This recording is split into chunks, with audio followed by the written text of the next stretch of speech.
Ever notice how some spaces just make you feel different? Like you walk into a certain doctor's office and it's actually calming.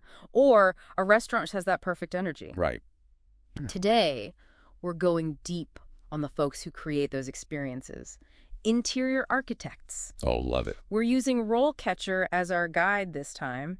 It's got a treasure trove of info on what this career really takes. It's fascinating stuff, honestly. Most people, they just don't realize it's so much more than making things look nice. Oh, for sure. For sure. We're talking about the whole psychology of a space, how people move through it, how it affects their mood, even how they behave. It's a wild blend of art and science, honestly. Yeah, and the RoleCatcher profile I was looking at before this, it mentioned everything. Building codes, color theory, Oh, yeah. even straight up psychology, like you're saying. It's true. An interior architect, you're kind of part artist, part engineer, part mind reader, seriously. Love that. Okay, so give us an example. How does that play out in the real world? Okay. Take a hospital, right? Yeah. You'd want a totally different vibe in, say, a chemo room versus a pediatric wing. Chemo, peaceful, calm.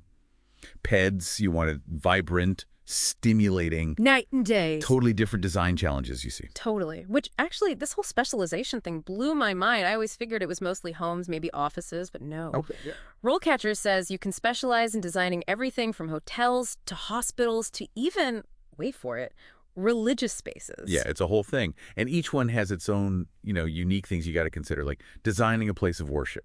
Huge responsibility. You're dealing with cultural and religious sensitivities, all that. Okay, so big picture stuff. What's this career path actually look like? Okay.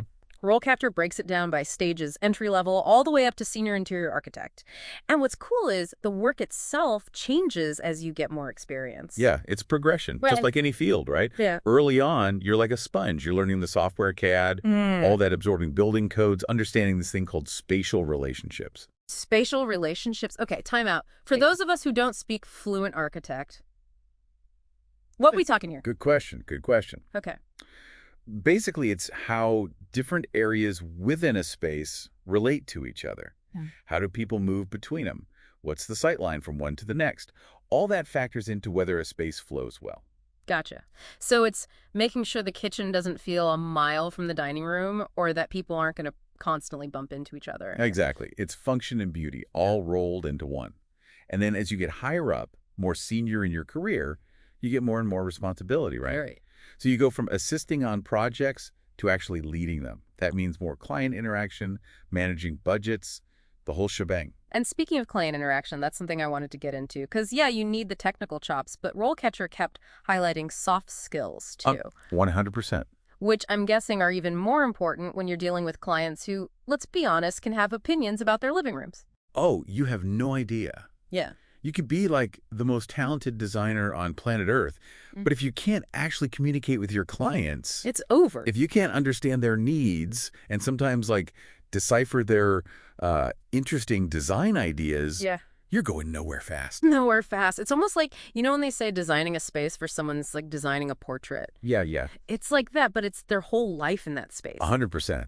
And just like with a portrait, they might not be able to tell you what they want, but they'll for sure tell you what they don't want. 100%. Yeah. Your job is to kind of guide them, be the interpreter, so they end up with something even better than they pictured. Which is a good segue to something else RoleCatcher mentioned, constantly learning new stuff in this field. Oh, huge. Like, it's not just the rules, it's knowing when to break them for the good of the design. Right, Pearl. 100%. Yeah. This industry is always moving. What's in today, gone tomorrow. Plus, you got all the tech coming out now. Oh, yeah, that's right. Remember we were talking about 3D modeling, VR, all that? Yeah. Those are becoming essential, like the baseline. Designers can whip up these crazy immersive experiences now. I was just thinking that must be so cool for clients. Instead of looking at a flat blueprint, they can actually walk through the space in VR. Exactly. Game changer. But no matter how fancy the tech gets, some things never go out of style. Like what? Like RoleCatcher was saying, how big sustainability and wellness are in design now. That's only going to get bigger. Yeah, it makes sense though, right? We're all spending more time indoors these days, so we want our homes to be, good for the planet and our mental health. Spot on. People want spaces that are beautiful, yeah, but also healthy, environmentally friendly, all that. And that's where those certifications come in, right? Like ILLI, D, WELLI. Yeah. Those are basically a stamp of approval that the space is designed with those values in mind. Exactly. Those are becoming non-negotiable for a lot of clients. Yeah. And it shows you're serious as a designer, that you're thinking about the ethical side of things. Oh, and speaking of, how this field's always evolving, Yeah. RoleCatcher mentioned how senior architects, they often mentor the junior staff. That's huge. Oh, for sure. Because that's where you learn the stuff they don't teach you in school, all the little tricks of the trade. It's like having a Jedi master teaching you how to use the Force to arrange furniture. Exactly. You're passing down years of experience, working with different clients, solving crazy problems. Right, right. Because every client's different. Which makes me think, what about those people who are, like, married to their beige walls? Oh, I've got those clients. Every designer does. Yeah. That's the thing. Everyone's got their own style. That's what makes it fun. But isn't it hard sometimes balancing what the client wants with what you know would look good? Oh, 100%. Yeah. You got to be a good listener Yeah. and a good communicator. And sometimes, honestly, a little bit of a therapist to figure out what they really want. Okay, so to recap, you got to be an expert in design, tech, psychology, diplomacy. It's a lot. This is basically a superhero origin story we're talking about here. Maybe there's something to that. Yeah. But really, it just goes to show this whole field, it's more than meets the eye. It's about understanding people, Yeah. how they interact with their environment, how spaces make them feel, all that goes into it. You're making me rethink my whole living room situation right now. Always happy to inspire a renovation. But before we both spiral into a Pinterest hole, let's get back to the career path itself. RoleCatcher breaks down the different levels, entry level all the way to senior. So what's your advice? What should aspiring designers be focusing on as they're coming up? Great question. It's a journey, It's a marathon, not a sprint. Takes time, dedication. Gotta have that passion for it, So it takes more than just like a good eye for color and a Pinterest board full of cool furniture. Well, that helps. But yeah, for sure. Look, anyone starting out in interior architecture, learn the fundamentals. Solid. That means the technical stuff. Like what specifically? CAD software is a must. Building codes, obviously. Yeah. And yeah, even those spatial relationships we were talking about before, that's huge. Makes sense. Can't break the rules till you know them, right? Exactly. But while you're busy with all that tech stuff, don't forget the other side. The soft skills. Yep.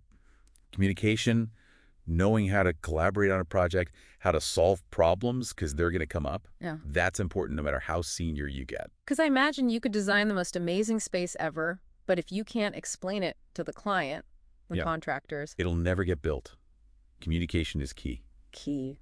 And then as you get more experience under your belt, find yourself a mentor, Go to workshops, never stop learning. This field always changing up on you. Got to stay adaptable. 100%. It's like they say, the only constant is change. Ain't that the truth? And that's what makes interior architecture so exciting. It's Yeah. always challenging you, keeping you on your toes. But the payoff's huge. And speaking of payoff, I mean, we've kind of touched on it, but the impact these designers have, it's kind of wild when you think about it. It really is. Think about it. They're shaping the places we live, where we work, where we go to get better, Mm-hmm. even just hang out with people. Yeah. They've got the power to make spaces that inspire you, that make you feel good, that are good for you even. It's like they're designing experiences, not just rooms. And that's the thing to remember. Anyone out there thinking about interior architecture as a career, it's not just about how things look. Mm-hmm. It's about how they made people feel. That's the real heart of it. Love that. Well, on that note, I think that's a wrap for us on this deep dive into interior architecture. Learned a ton. My pleasure, honestly. Glad we could share all this. So to everyone listening, till next time, keep exploring, keep those design dreams alive, and we'll catch you on the flip side.